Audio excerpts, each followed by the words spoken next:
CHICKEN. Use the code CHICKEN in the shop. Hey guys, the Chicken is here. Welcome back to another Boom Beach video. In today's video, guys, we have your Season 64 Tech Tree Guide, and we got off to a great start with rocket choppers, lots of troop damage, flying fast attacks, and all that good stuff. So I do appreciate it if you haven't already, if you subscribe to the channel, if you like the videos and want to see more. And big shout out to those of you that have been using that code CHICKEN in the shop.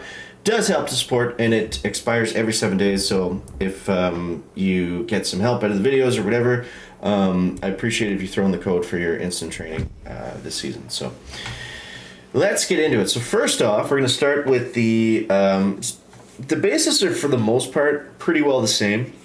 I like this base because it makes it a little bit trickier to flare the rocket choppers up at the very end. It kind of forces them to free clear a little bit, so some guys were having issues, some guys were not so much, but we can see from the times here, 322, 259, 33, 322, 317, 315, 316, 317, 315, 38. Definitely slowed them down a little bit. They weren't getting lightning fast, 325 plus is kind of the area that we want to be shooting for on offense, was against 3 ER, 323 plus, and against 4 ER if we can be above 315. That seemed to be kind of the magic number for me. So let's start off and just go over everything. So a couple of these things we maxed out after we got our rank 15 and 16 chests. So to start off the season, I would say everybody needs to go get the extra cannon, get the troop damage. You're basically getting everything. You're skipping riflemen, and we're getting everything else, because we really need it. If you don't have a lot of these things, then it's not going to work out well for you. Sniper towers would be optional, I would say, is because I don't think they really helped us out that much. Nice to have, for sure, but they don't make a huge difference. And then on all the stat nodes, which I think there's only one, I guess, we wanted to go with troop damage. That was definitely needed because we're just flaring to engines. We're skipping all the defenses. And I gotta say, Captain Rodero has been super fun to use. I really like this hero, and yeah, it works super well with rocket chopper, so it's been a lot of fun to use right out of the gates. So yeah, beyond that, your first push point is going to be by the time you get to boom cannons and the doom cannon. The shock blaster is okay too, but I found the doom cannon was tripping up people a little bit more. It's just another, annoying thing to have to deal with, and I lost every match pretty well taking this tech path, just so you guys realize, until I got boom cannons. Boom cannons got us 15, and then we got 16 shortly after that. So boom cannons got us 15. Then what I did was I maxed out critters, and I maxed out my gunboat because we needed gunboat energy. My first little bit of the season, I had 0 GBE after I deployed everything. I had just enough to get the rocket choppers off the landing crafts. Also, you can technically save some tokens by only putting your landing crafts to tick 4.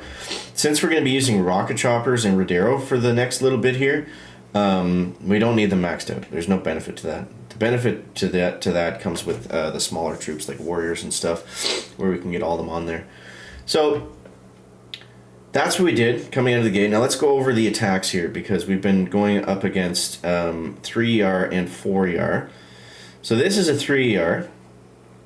1, 2, 3. And this is pretty standard. This is pretty standard. So the key to all of these hits is getting the right split. So here's basically what I was doing. So I would go critters up top, and then 4 rock choppers, and then Rodero on the bottom with the other 4. Let these guys free clear. We know that they're going to path down after they kill that cannon, and then we want them to kill all this stuff, and then we're basically just gung-ho flaring, getting everybody on that last little bit. So I only have enough GBE here for that one critter, and then to drop all the troops, so we got to be pretty strategic with it. Now what we can do with Captain Rodero is, we'll see here, if we use his flying saucer ability, they do just get out ahead of the other troops just in time. So you can use that to create some distraction and just to keep your rocket choppers alive. And that's pretty well it. Aside from that, what I'll do is I'll put some, on this base we had to put some flares in the middle, but we didn't really need to do that much. Now, if we look at these critters, they're not only going to distract the cannon that they're on, they're also going to distract this cannon. They're also going to distract this machine gun. So you got to just look at, where you need protection from. So yeah, if you can do like an area critter like that, then that's really helpful. And then we see here, you see the machine guns will take down the rocket chopper, so you got to be careful. And again, that's why I like my base, because it's a little bit trickier for them to flare into it. So that's pretty well how I did every single 3ER. Okay. Now the 4ERs were a different story. 4ERs were a different story. It's a very similar drop, but I found it was the 4ERs were kind of 50-50. They were hit and miss. I was losing to whenever I was losing, it was usually to a 4-engine player. So same idea. Critters on the right, Rodero on the left. Get the distraction with the critters, and then get the distraction with the flying saucers. And yeah. And then the next thing is we want to just, same thing, look at our next critter, where those are going to have to go. And yeah, just keep pushing forward, basically. Just keep pushing forward.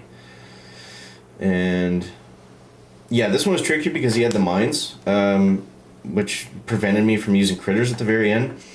But usually what ends up happening in the forest, for whatever reasons, I end up kind of free clearing towards the very end. And then just kind of flaring after that. But yeah, this one was not a great attack. It went kind of slow. But that's the idea on the drop. And it's different depending on the different bases that you get. 332. So this is another base. This is the cluster base. I would not recommend running this one because it just doesn't really seem to work.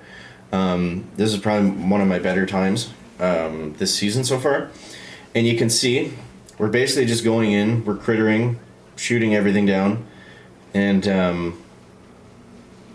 yeah, there's nothing really stopped us. Like, Captain Rodero makes so many flying saucers.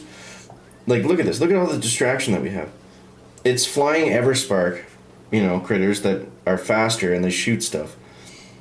And they also stop moving. Like, you can see right here, even though we flared over here, these ones, they don't always listen to the flares. I don't know exactly what causes them to do that. But it works out really well because as you're flaring, to your next spot, a lot of those critters will stay in place. So it's basically, in a nutshell, you want to flare really fast and spam a lot of flying saucer critters. That's really what the attack comes down to. So, yeah, the next move, I believe, is going to be going to 4ER because it seems like everybody that's high up on the leaderboard, that seems to be what they've done. If we look at maybe some rank 17 guys. I don't know if these guys actually started in 17, but yeah, they're all 4ER. They're all 4ER. So I think that's the next way that we want to go, get some more troop damage, and get even faster. So strap on your helmets and get into the captain's seat because we're going to be in these helicopters for quite a while, it looks like. And it's been a lot of fun. I've been really enjoying it. So you guys let me know what you think down below in the comments. As always, thanks so much for watching. I hope that helps you out. And we'll catch you next one, guys. Chicken out. Bye.